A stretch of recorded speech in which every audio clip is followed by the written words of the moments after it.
Hello everyone and welcome to my channel. This is M.A. Rahi. Today we will discuss about silent features of the Constitution Part 4. आज हम लोग संविधान की प्रमुख विशेषताओं के खंड 4 के बारे में डिटेल से डिस्कस करेंगे। तो चलिए हम लोग डिस्कस करते हैं। सबसे पहले फंडामेंटल राइट्स के बारे में हम लोग डिस्कस कर लेते हैं।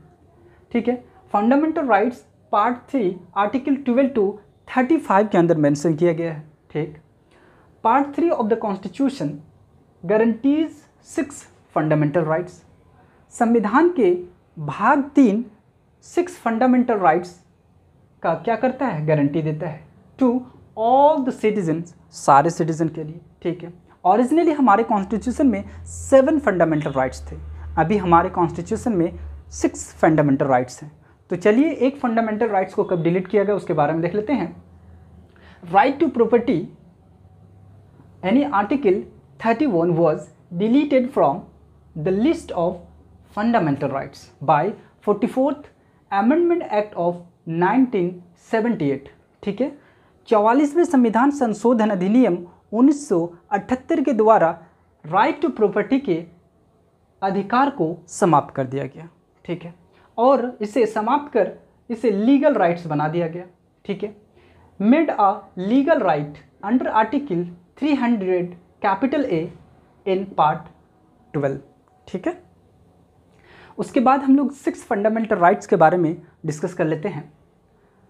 Right to equality article 14 to 18, right to freedom article 19 to 22, right against exploitation article 23 to 24, right to freedom of religion article 25 to 28, cultural and educational rights 29 to 30, and right to constitutional remedies article 32।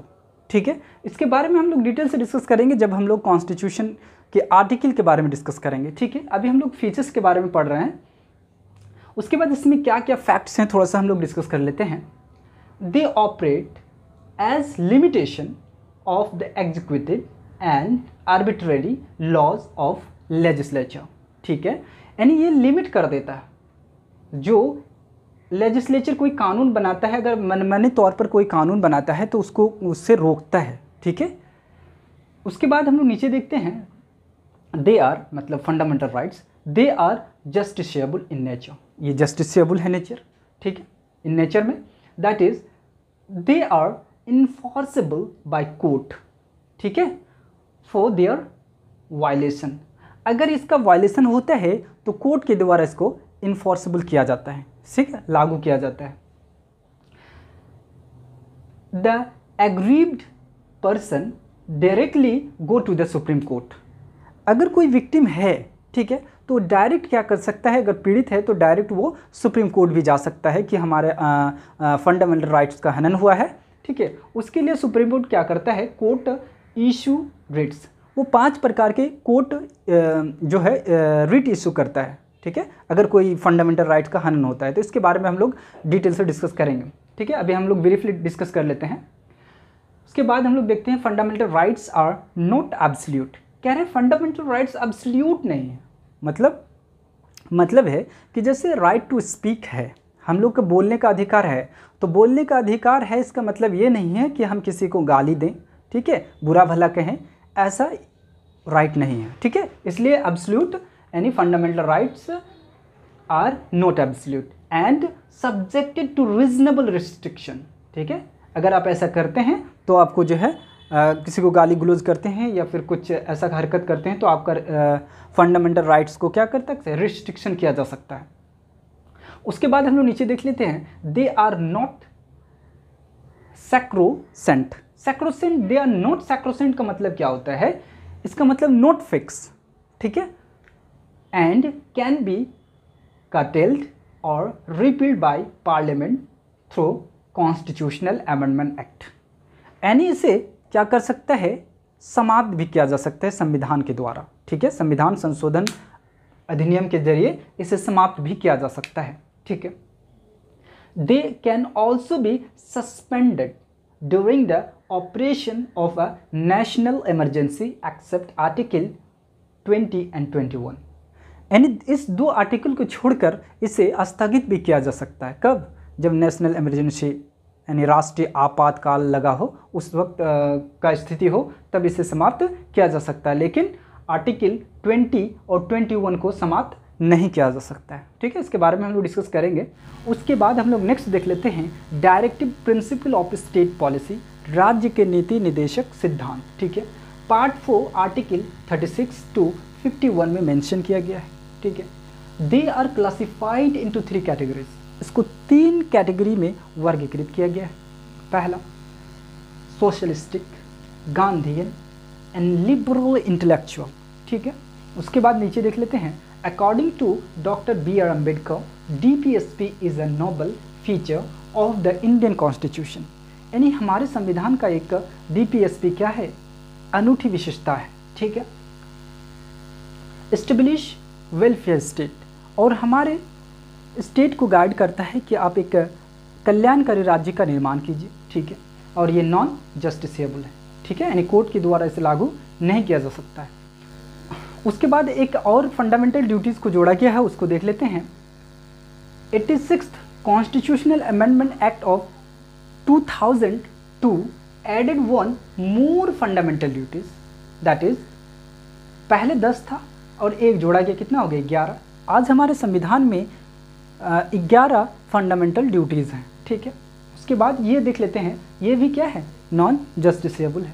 उसके बाद नीचे हम लोग last topic देख लेते हैं secular state, यानी धर्मनिरपेक्ष राज्य। The constitution of India stands for secular state, यानी हमारा संविधान धर्मनिरपेक्ष है। ठीक है, that is it does not uphold any particular religion as official religion of the Indian state, यानी भारत का कोई ऑफिशियल रिलीजन नहीं है। ठीक है, कोई पार्टिकुलर रिलीजन नहीं है।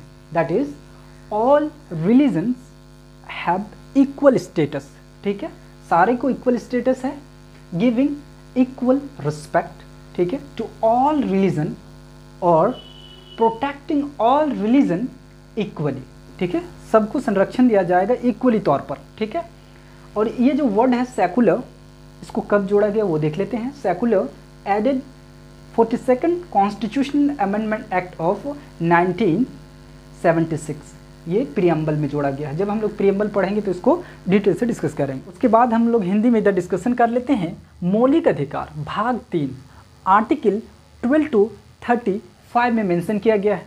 ठीक है, संविधान के तीसरे भाग में 6 फंडामेंटल राइट्स का वर्णन किया गया है, जो अपने नागरिक को सुरक्षा प्रदान करता है। मूल संविधान में 7 फंडामेंटल राइट्स थे, लेकिन संपत्ति के अधिकार यानी अनुच्छेद 31 को 44वें संशोधन अधिनियम 1978 के जरिए हटा दिया गया है। ठीक है, यानी हमारे कॉन्स्टिट्यूशन में भी 6 फंडामेंटल राइट्स हैं। ठीक है, इसे संविधान के भाग 12 में अनुच्छेद 300 के तहत कानूनी अधिकार बना दिया गया है।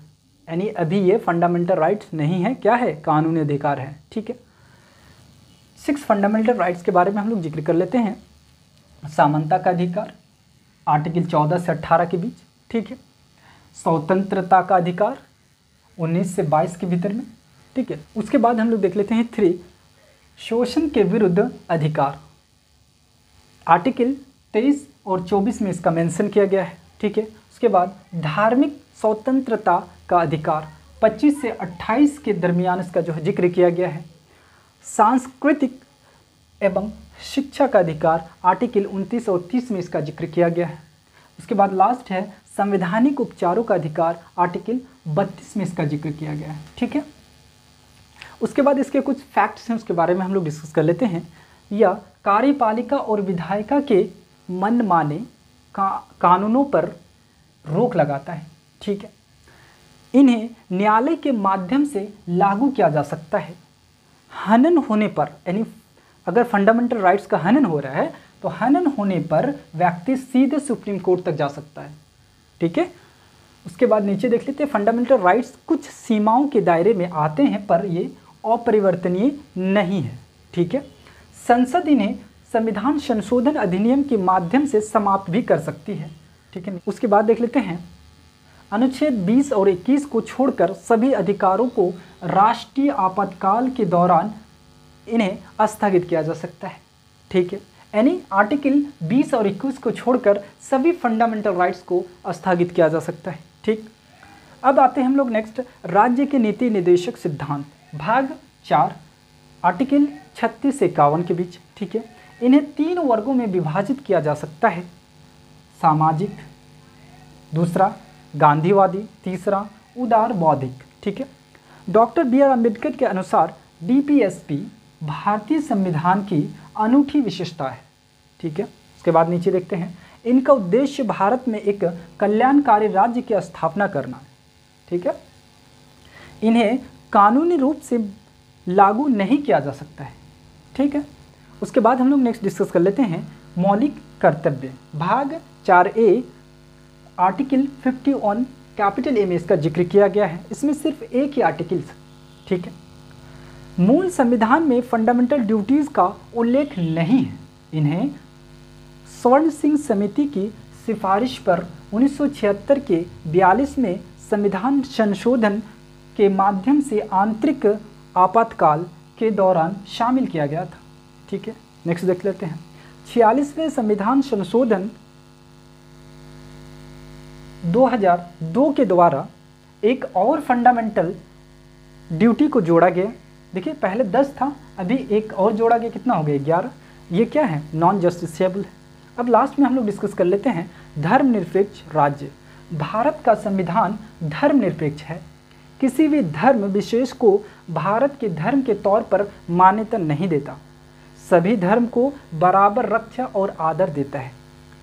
लास्ट में 42वें संविधान संशोधन 1976 द्वारा इसे जोड़ा गया, यानी जो धर्मनिरपेक्ष शब्द है इसको जोड़ा गया, किसमें, हमारे प्रस्तावना में इसको जोड़ा गया। Hope you enjoyed this video. For the latest video, like and subscribe my channel and don't forget to press the bell icon to stay updated. Thanks for watching.